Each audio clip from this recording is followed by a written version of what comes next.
Irmãos, como nós estamos nesse mês de maio comemorando também o aniversário de nossa igreja, nós temos aqui em todas as quartas-feiras cultos muito especiais, onde nós estamos aqui dando a oportunidade para alguns teólogos de nossa igreja, alguns irmãos seminaristas que também têm servido em diversas áreas da nossa igreja. E hoje nós queremos receber aqui a nossa irmã Mariana. Eu quero que ela possa vir aqui à frente.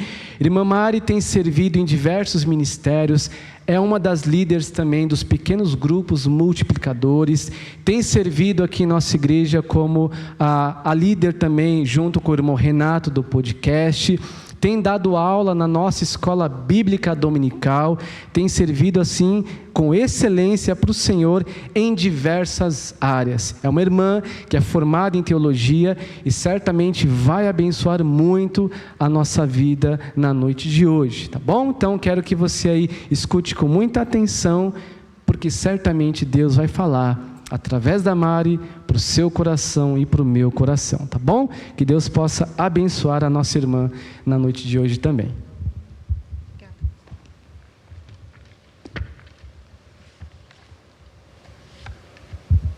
Boa noite, igreja, graça e paz. É muito bom estar aqui, servindo a Deus, aos irmãos também, podendo compartilhar a palavra do Senhor. É um momento de muita responsabilidade, mas também de alegria. E, mediante essas duas coisas, é que eu estou aqui hoje, pela graça do Senhor. E hoje a gente vai falar um pouquinho de alegria também, tá? Então, gostaria de começar orando, tudo bem?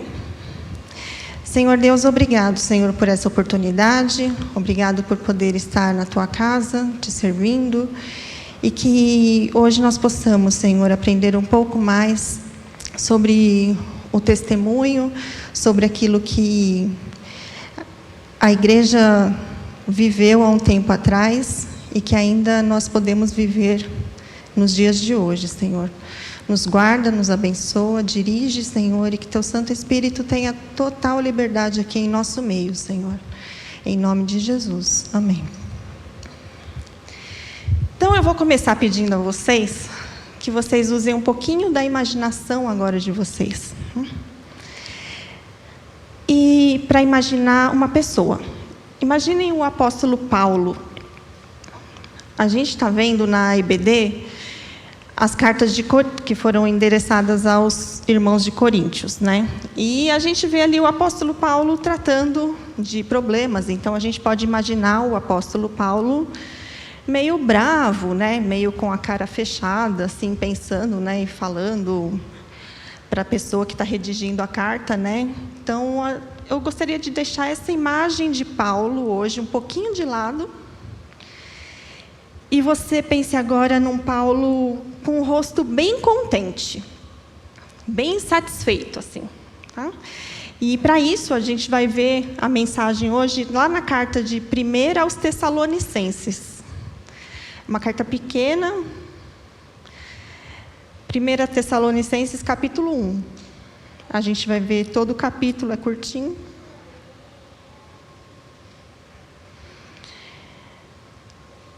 E aí eu quero pensar quem são os Tessalonicenses. Essa igreja, ela tem a fundação dela relatada lá no livro de Atos, no capítulo 17. É uma igreja que fica na Grécia, então ela está lá na Europa, né? E um pouquinho antes, no capítulo 16 de Atos, a gente vê que Paulo, ele estava na sua segunda viagem missionária, e o que acontece? Ele tem uma visão mudando o itinerário da viagem. E tudo bem, porque quem fez isso foi Deus. Deus mudou os planos de Paulo, então tudo bem. E quem são os Tessalonicenses? Eles são uma igreja jovem, recém-fundada. A igreja, provavelmente, ela estava se reunindo em casas, não tinha templo, nada de templo. Paulo parece não ter ficado muito tempo na cidade, talvez algumas semanas ou alguns meses. principalmente devido à perseguição que ele sofreu lá, a partir de judeus que perseguiram, e ele teve que sair da cidade, saiu fugido mesmo. Então, a equipe missionária ela fica pouco tempo lá em Tessalônica, mas esse pouco tempo não impede a genuína recepção da palavra de Deus no coração dos tessalonicenses. Eles receberam a palavra e, mesmo sendo ministrados por pouco tempo, deram mostras do seu desenvolvimento cristão, mesmo por pouco tempo. Então, aí a gente já pode pensar que tempo de conversão não é sinal de maturidade cristã. E a gente vai ver o exemplo que eles passaram ali. Então, se você está há muito tempo na igreja e ainda não se desenvolveu, eu sugiro que você reflita um pouquinho sobre isso. Mas o que eu quero pensar hoje é como um bom testemunho é motivo de gratidão, porque evidencia a mudança provocada pelo Evangelho. Então, o fato da igreja ter ficado sozinha ali, sem Paulo, muito cedo, não foi um problema para esta igreja. Isso não foi impedimento para que os tessalonicenses dessem evidências dessa nova vida. E o que são evidências? Não tem nada a ver com música. Quem já viu alguma série aqui assim sobre crime, coisa assim, tipo CSI, sabe o que são evidências, né? São indícios, provas, marcas. E aí a gente pensa nesse demonstrar da igreja, né? Por exemplo, se você pensa numa pessoa que está apaixonada, aí você vê a pessoa meio com cara de boba, né? Meio que rindo sozinha, meio aérea. Então, ela está dando na cara, está evidente que ela está passando por um momento diferente na vida, né? Então, a mesma coisa com essa igreja, dava para ver, estava evidente que alguma coisa tinha acontecido com as pessoas lá de Tessalônica. Elas já não eram mais as mesmas. E Paulo fica muito satisfeito com essa notícia. Por quê? Porque quando evidenciamos as marcas de uma vida cristã, nos tornamos imitadores de Cristo.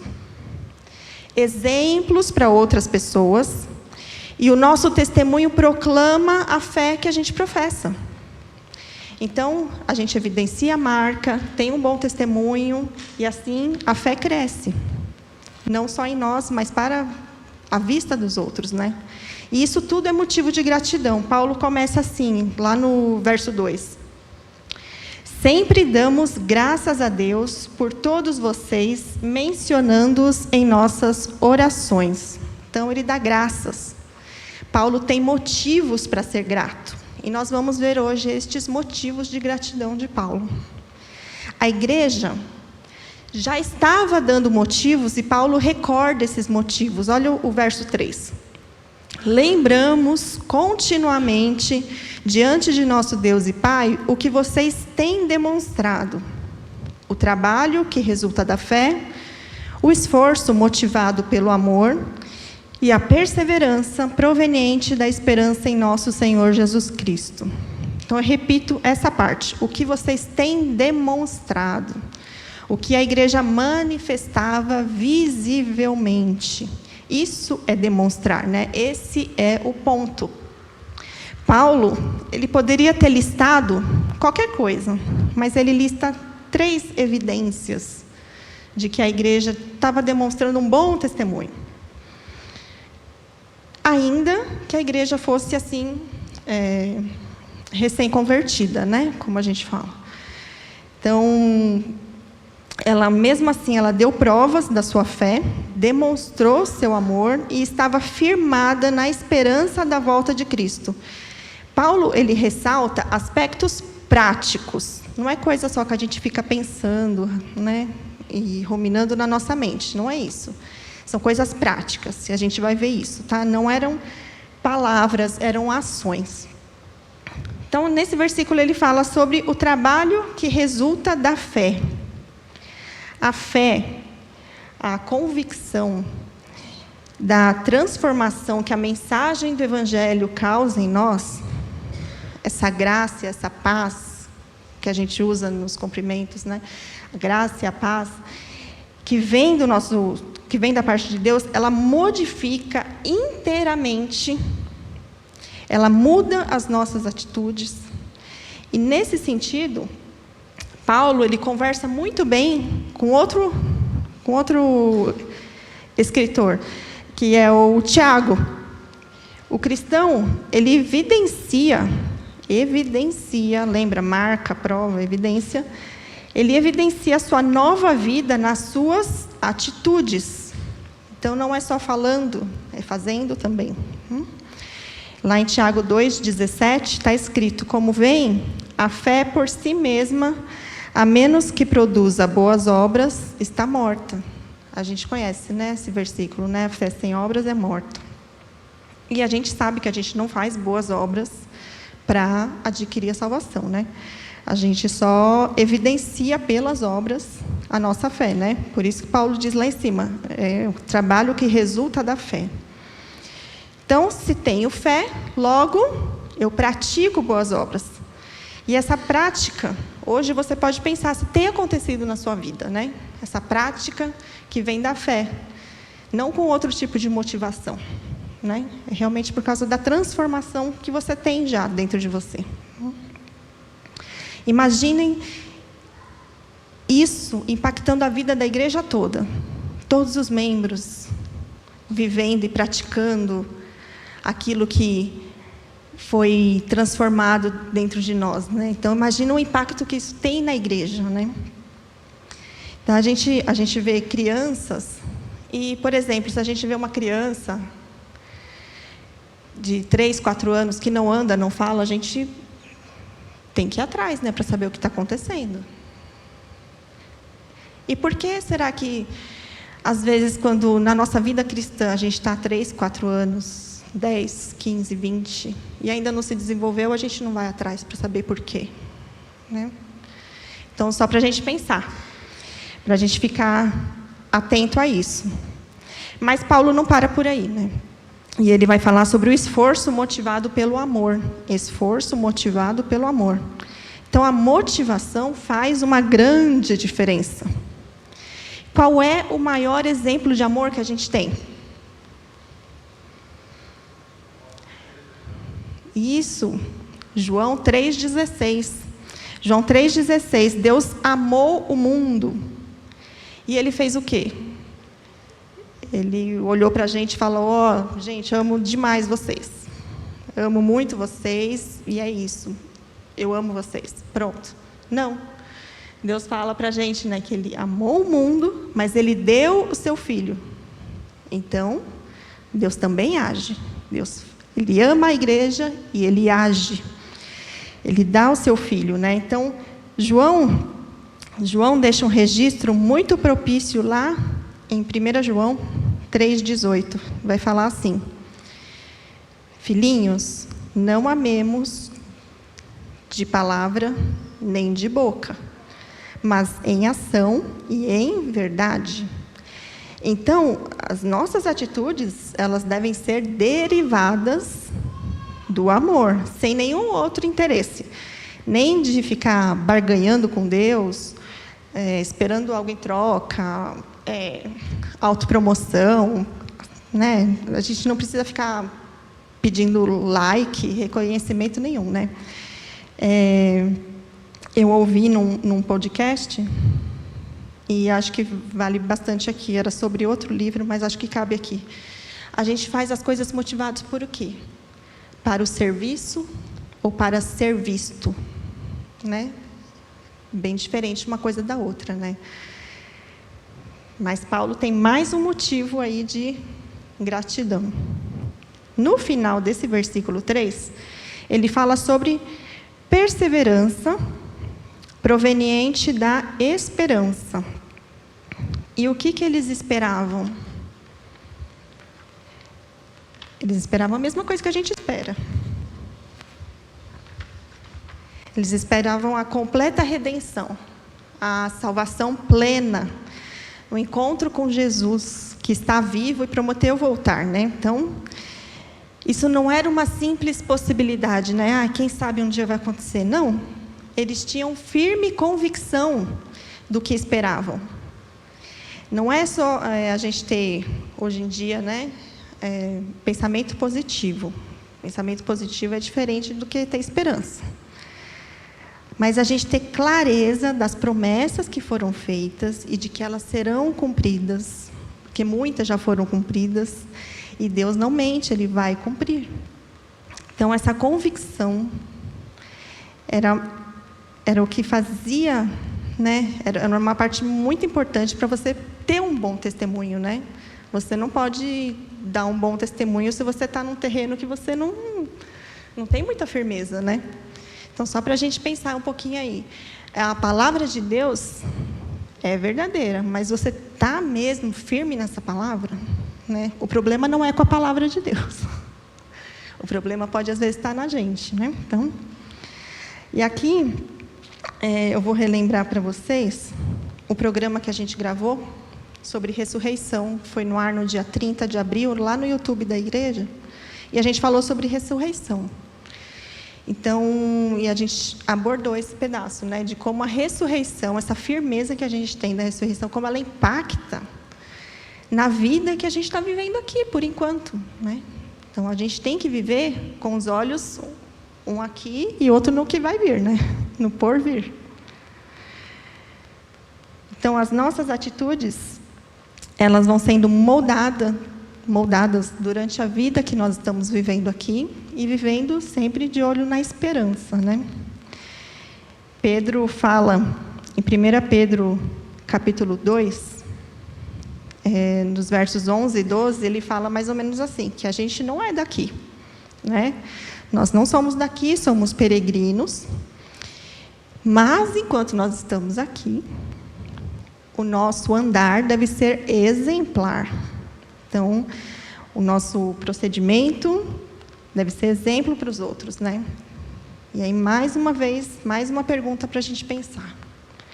Quanto a minha vida, a sua vida, tem demonstrado a conversão das nossas motivações, dos nossos valores, dos nossos princípios?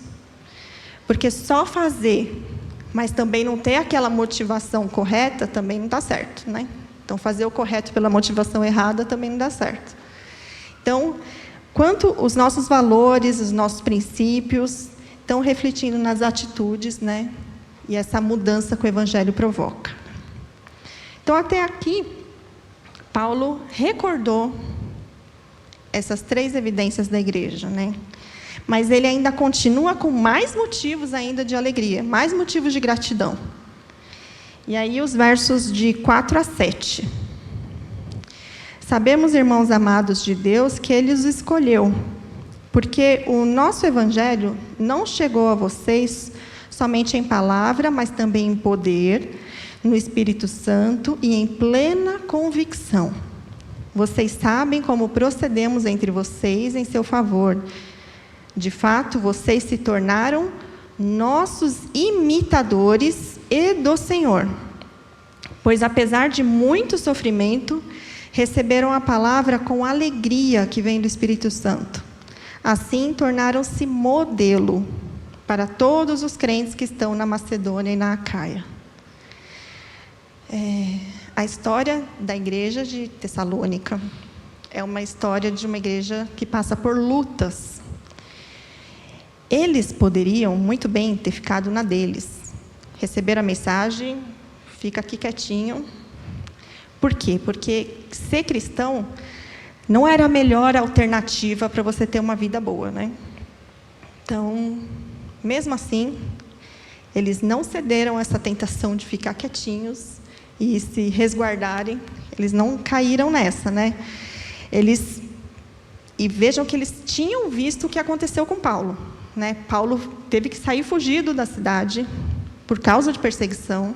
Eles viram isso. Mesmo assim, a covardia não apareceu. E eles continuaram. Né?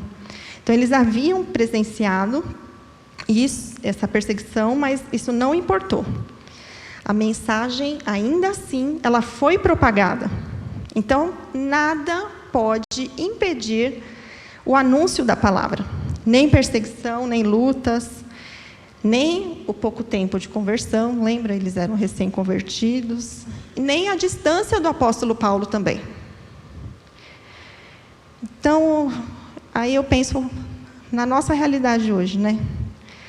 Nem a dificuldade que teve para a construção desse templo, nem a dificuldade que a gente tem agora de uma reforma tão grande, isso não pode impedir a propagação da palavra, né? Então, a gente não pode ver o que a gente passa como algum tipo de empecilho, né?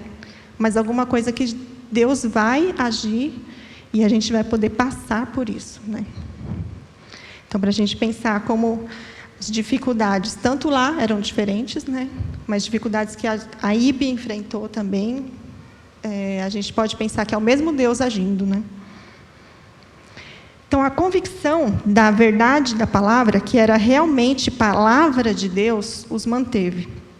A convicção de que a palavra de Deus tem sido pregada aqui na IB, também deve nos manter firmes no trabalho aqui, mesmo em meio às dificuldades, né? Então, a gente tem que seguir também o exemplo do apóstolo Paulo. No meio das dificuldades, ele continuou prosseguindo, né? Então, ele tinha passado ali antes de chegar ali em Tessalônica, ele passa por prisão. E tem a história lá da conversão do carcereiro e a libertação dele de Silas, né? Desse mesmo modo, os tessalonicenses estavam agindo, apesar das circunstâncias, apesar das lutas, da perseguição. E a mensagem cresceu. Por quê? Porque era verdadeira. Então, ter convicção da verdade provoca essa santa ousadia que eles tiveram. E aí, é outra coisa para a gente pensar sobre nós também, né? Algum momento a gente tem cedido à tentação de a gente ficar na nossa, quietinho, para não trazer problema para a gente, né? Ou a gente evidencia, né? Mesmo o que tenha acontecido conosco. E Paulo chega aí, no final desse capítulo, falando sobre o último motivo dele de gratidão, que é o bom testemunho. Todo esse sofrimento, toda essa luta, toda essa perseguição, será que teve algum ganho? Sim, a fé foi conhecida em toda a região.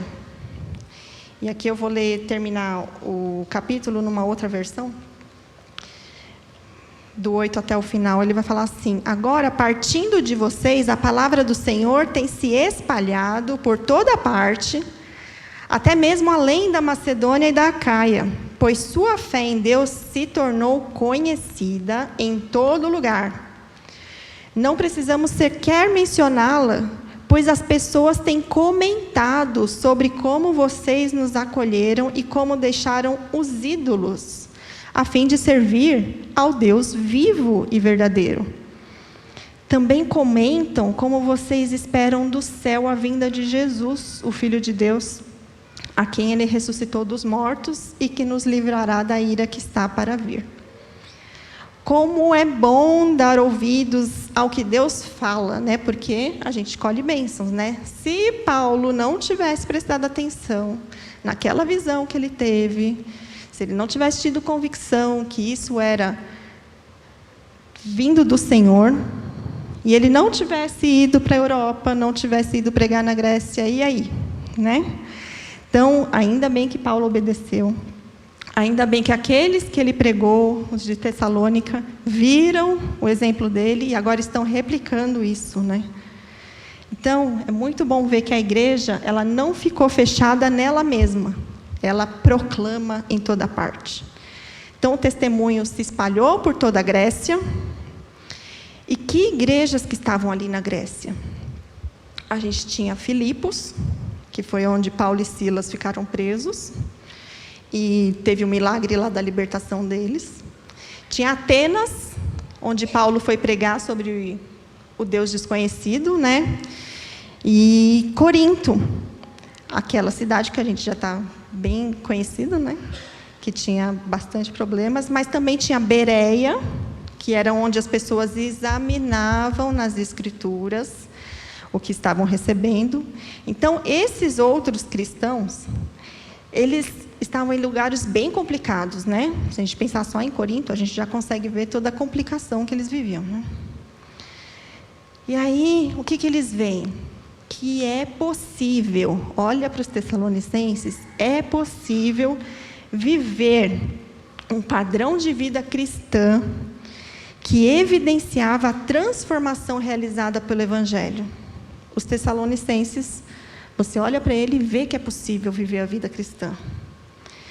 Então, por isso os Tessalonicenses eram modelo, né? Paulo fala aí, usa essa palavra, modelo. Hoje em dia a gente tem muitos influencers, né? Na internet.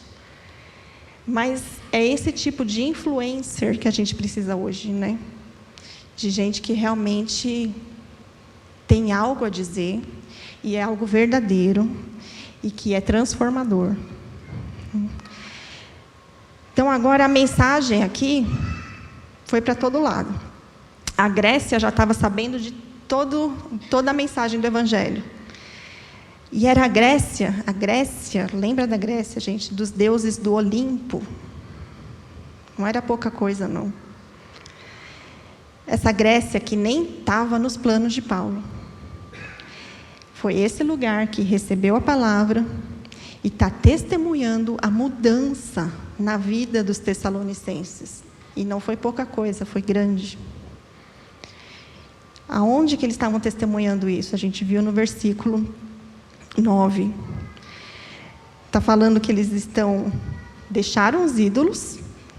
Olha só, na Grécia do Olimpo, hein? Eles deixaram os ídolos. Estão servindo ao único e verdadeiro Deus.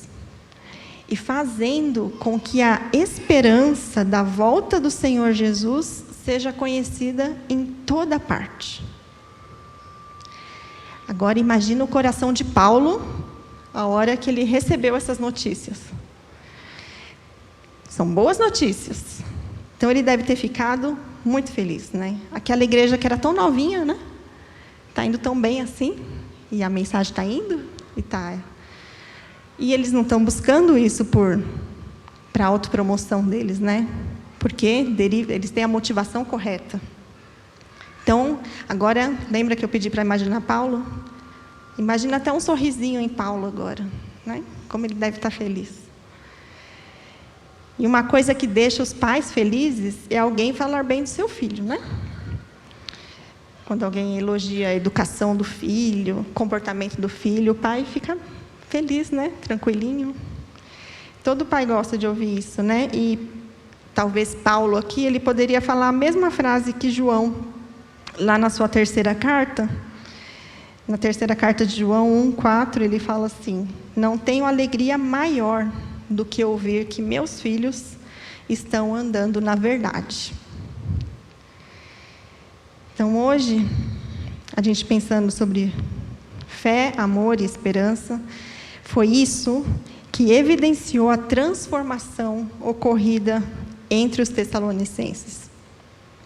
Eles aceitaram a verdade convictos, estando convictos, puderam praticar aquilo que eles receberam, apesar das dificuldades, das perseguições. Eles não cederam à tentação de ficar quietinhos, né? E vejam como a transformação interior, ela é importante, a gente sabe, né? Mas a concretização, tornar isso concreto mesmo, visível, isso também é muito importante. Então, a mudança, ela deve ser visível, ao ponto de que outros possam reconhecer isso. E aí vem palavras de Jesus em Mateus 5,16. Assim brilhe a luz de vocês diante dos homens para que vejam as suas boas obras e glorifiquem ao Pai de vocês que está nos céus. Então, tudo deve resultar em glória para Deus. Então, assim como Paulo recorda das marcas cristãs evidenciadas na vida dos tessalonicenses, e ele fica feliz com isso, que nós, como IB, também possamos olhar para trás na história da nossa igreja, pensando, nesse mês de aniversário da igreja, que a gente possa agradecer as bênçãos que já foram recebidas aqui, né? Que a gente possa olhar para a história e não seja só história, a gente consiga ver as lutas que foram enfrentadas, passadas, né? E por gente que a gente nem conhece, né? Como Deus abençoa, né? Eu não sei quantos irmãos daquele tempo poderiam pensar no que a gente vive aqui hoje, né? E isso pode ser exemplo para a gente hoje, né? Hoje a gente também trabalha aqui para que outros possam ser abençoados mais para frente. Então, que isso sirva de exemplo para nós, né? Para que nós possamos estar firmes, convictos, mostrar nossa fé e amor de maneira prática, trabalhando e servindo a Deus, porque é para Ele, é para a glória dEle, mas servindo aos outros, vivendo com esperança, certos do nosso feliz encontro com Cristo, e para que a IB seja mesmo uma igreja viva, que ama a Deus, que ama o próximo, demonstrando isso, esse amor, de maneira prática. Que a gente pense nisso. É muito bom ter o amor, mas é muito bom praticá-lo também. Tá bom? Que Deus nos abençoe nessa noite.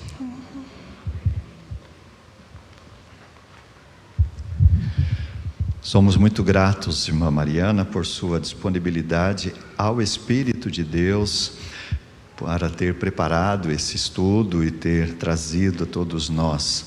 Há muita coisa que nós ouvimos e que não tem uma utilidade imediata, mas quando nós, com sabedoria, guardamos em nossa mente, em nosso coração, em algum momento isto se tornará a resposta de Deus, se tornará o sustento de Deus, a direção dEle.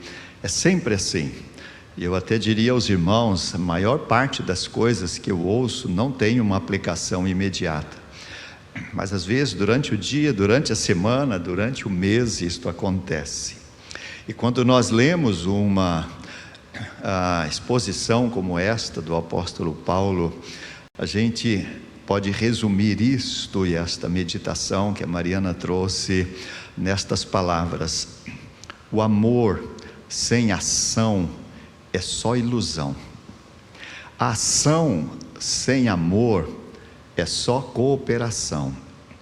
Mas a ação por amor é adoração.